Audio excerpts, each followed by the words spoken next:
They're just barely hanging on top of the boat.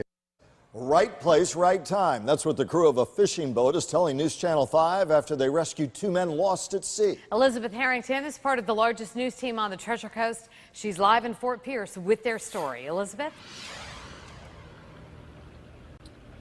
Joey Mariano and Jeff Moore were on board the last Mango. They left Fort Pierce around 7 this morning. Their plan was to go fishing, but they found something far more important.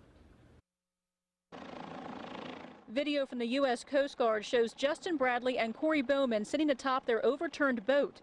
Nearby was the last Mango. We noticed this Coast Guard big cargo plane start circling around us. So they radioed the Coast Guard.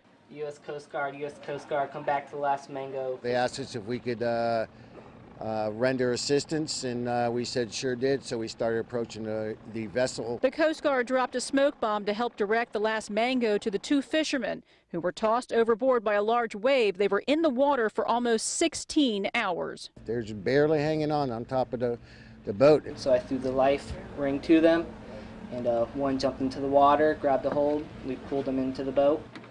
We had the door open in the back, which allowed them to easily come in the boat. After they were rescued, the crew gave the men some shirts and hot coffee. They were very happy, saying thank you. They were scared, but happy that they were finally rescued. And of course, they were soaking wet, and their eyes were bloodshot from all the salt water. The two men were picked up by the Coast Guard, who said they had no injuries. The last Mango went back to fishing, even though they already made their catch of the day. We saved a couple lives today, so I think that's better than fishing.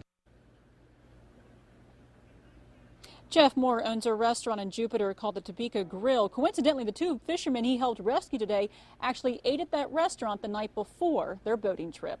Live in Fort Pierce, Elizabeth Harrington, WPTV News Channel 5.